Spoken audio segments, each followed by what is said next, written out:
Hey beautiful people, this video is about how to demonstrate value at work. This video is the first in a series of 5 videos talking about value at work and how it relates to you and how to begin to understand it, develop it, design it and deliver it. Most important thing I think of when I think of you, individuals, and value is that you can do incredible work, and if nobody else appreciates and understands the value, it's like it never happened. Hi, I'm Jennifer Kenny, and I'm the best-selling author of The Innovation Mindset. I also run a program called Get Promoted, and I work with leaders and teams to help them make their value visible and deliver enormous value to their organizations.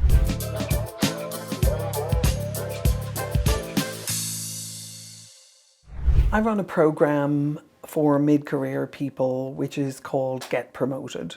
And part of the reason why I do it, and part of the reason why I do these videos, is as I got progressively more senior in roles, and I've been C-level executive and a VP in a number of different organizations globally, but as I got up into those more senior roles and I looked back and I started engaging with through speaking engagements or through networking engagements, and I started engaging with mid-career people, both women and men, what I discovered to my alarm was that mid-career people are sort of left to their own devices to a large extent, and their success and their ability to be able to cope, never mind really create or innovate, is largely dependent on how good their boss is. And that was kind of mildly terrifying for me, because I had the tremendous opportunity of working for some amazing people, and very early on in my career I also had the amazing opportunity of working for one of the world's leading cognitive linguists, and I learned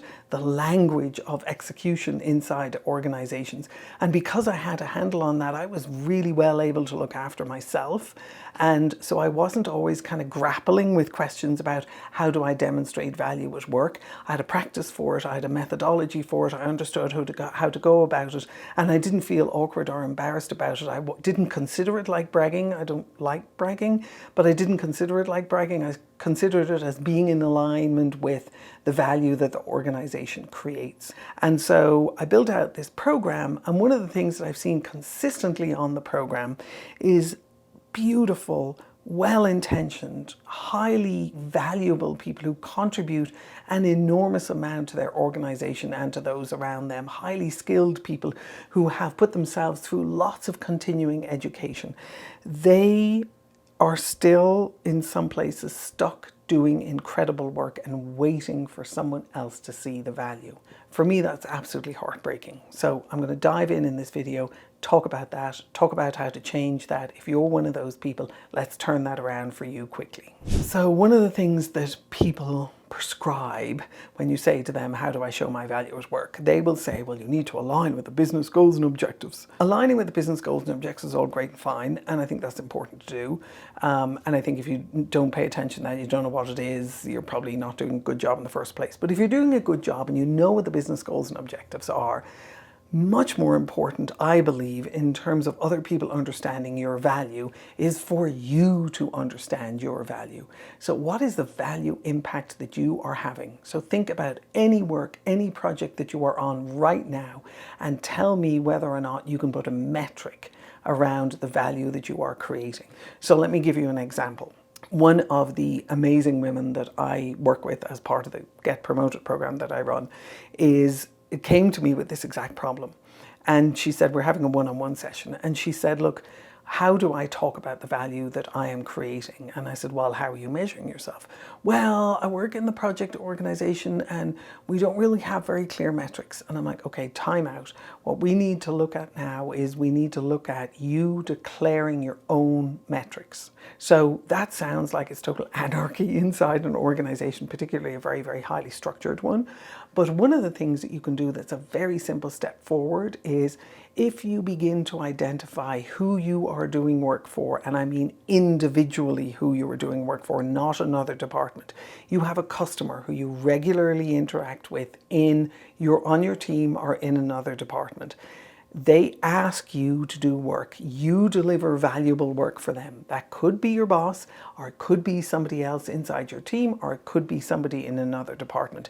Any one of those people can be what I designate as your internal customer. Once you start engaging with that person, your question is, what is it going to take for you to be satisfied with this work that I'm doing? Now, for some people, that's a very uncomfortable conversation because they haven't had it before, and for no other reason. I have never had this conversation with someone where they said, I don't want to tell you what it is I think satisfaction is. Get out of my office immediately. What I've had much more often is, oh, that's a really great question. I need to think about that. Can we talk about this again tomorrow? Or they continue the conversation and we talk about what satisfaction would look like for them. And I also sometimes preface it with, look, I consider you to be my internal customer. I want to be able to build trust with you. I'd like to be able to add value for you. What do you consider to be success in terms of the work that we are doing together? And if you begin to have those conversations, what you'll begin to see is that they have metrics, they have standards, they have understanding of what value is. And worst case scenario, they are simply able to say, I am satisfied.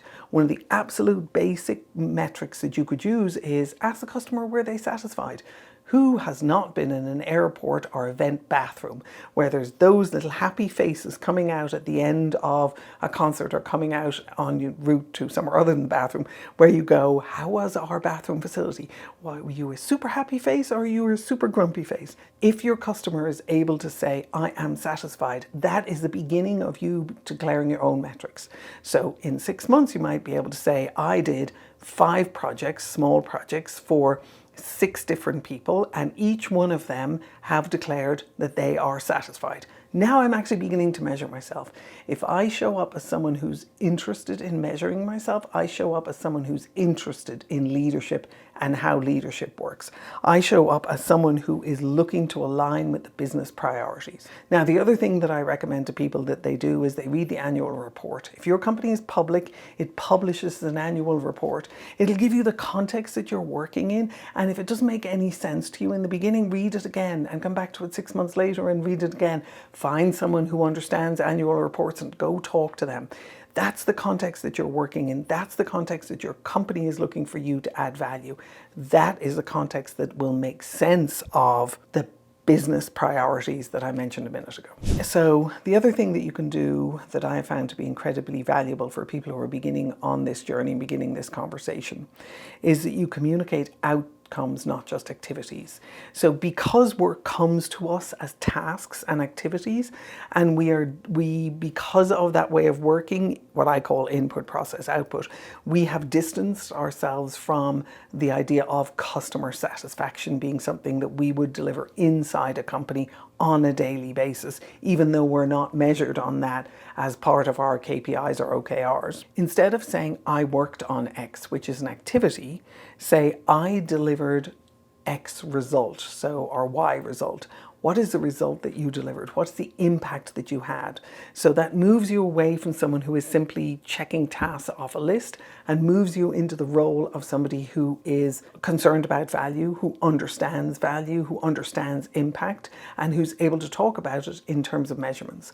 So whenever I get asked to look at someone's resumes, and I often look at resumes of people who are looking to make a lateral move or do a job shift or find a new job as part of the Get Promoted program, what I do is I look at their resume, and if there are no numbers on that resume, I don't look any further. I simply send it back to them and I say, I need to understand the measurable impact that you had in every single job that you have done. Now, we can't do that for all the jobs that we did early on in our career because we were too naive and we didn't understand metrics. But if you don't understand metrics now, when you're thinking about how to demonstrate value at work, then you need to help yourself learn the importance of metrics and the importance of understanding and tracking value. The fourth thing that I recommend that you do as a practice for yourself, and I don't mean a once-off action, I mean a practice, is that you build relationships with key internal customers. So I mentioned earlier, you might have 5 or 6 customers on small projects or small pieces of work over a 6-month period. As you do work for them, make sure that you are going back to them and asking them whether or not they were satisfied. Now, that's closing the loop in terms of how it is I think about coordination and how I think about it as building trust. But what you're doing during those conversations is you are building trust. Think about it for yourself. If you want someone to do something in your organization, who do you go to? You go to someone who you already have a level of trust and knowledge about. If you want people to be bringing interesting work to you, you can always decline it. If you want people to be bringing interesting work to you, not just lobbing tasks over the wall to you, if you want them to be bringing interesting work with you, build trust with them, because you will be the person who's top of mind for them in terms of being able to add value and deliver really effectively and coordinate really effectively with them and build trust with them in a way that they can rely on you to be able to deliver in the end of the day for them. One of the ways that you build trust is you have ongoing conversations with people. You're checking in with them to see what they're concerned about, what they're interested in, what they're working on. And people are usually generally very happy to talk about that. That can be done over a coffee, that can be done over lunch. You might consider that networking, and I talk about networking in a couple of other videos. But one of the things that I found to be incredibly valuable in terms of demonstrating value at work is having feelers out there for where the value opportunities are and deciding for yourself whether or not you want to make an offer to be part of delivering that value again. So you might have a customer that you worked with 6 months ago, you might have a quick cup of coffee with them, they're working on another project that's similar to what it is that you were doing before with them but slightly adjacent.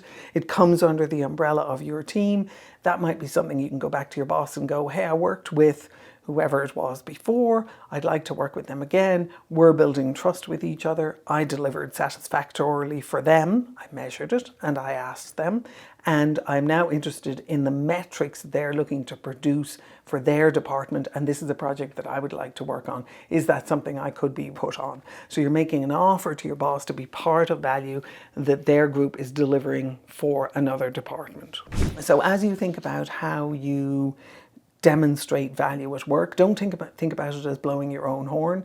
Think about it as understanding your metrics, defining in some cases your own metrics for what really is value and being able to talk to your boss about that. And if they're off, your boss will realign you with the metrics for the department as a whole, or the metrics that you can kind of grow into. The other thing is communicate outcomes, not just activities. Make sure that as you think about any work that you're doing, that it's associated with an outcome. If it's just an activity, try and find a way to understand it in terms of the impact it's going to have. The other thing is track and share your metrics. Keep a running log of the successes that you've had. I have a friend who keeps an entire wall in his office. He's a consultant. He keeps an entire wall in his office, and it's thank you notes from everybody who he's ever done work with who was delighted with what he did. And anytime he's feeling down, he just stands in front of his wall of thank you notes and looks at them and goes, I'm that awesome. So do an equivalent of that for yourself. What are the successes that you've had? What are the results you've produced? And over time, you begin to hone your own understanding of what's value and your own understanding of metrics. The other thing is, the fourth one is build the key relationships. And the key relationships are customers you've worked with in the past, customers you like to work with in the future. And remember, you can identify who your customers are, and then you can go back to your boss and go, I'd like to work with X. I'd like to make an offer to this person. I'd like to work with 2 or 3 people from the team. I know this is in alignment with our OKRs or KPIs, and here's something that I think I can do. So you're not just putting your hand up for more work, you're making an offer. Again, I talk about this in a bunch of other videos, but you're making an offer to be able to deliver real value. Part of your job in demonstrating value at work is honing your own understanding of what is value and being able to talk about it, and being able to talk about it in a way that is contributing, not bragging. As you start looking to demonstrate your value at work, I have another video which is how to value yourself at work that you may find valuable. If it works for you, if this was useful for you, drop me a line in the comments, give me a thumbs up, subscribe, join the community, join the conversation. Let me know how I can help and support you. And I wish you the very best of luck with demonstrating value at work. Take care.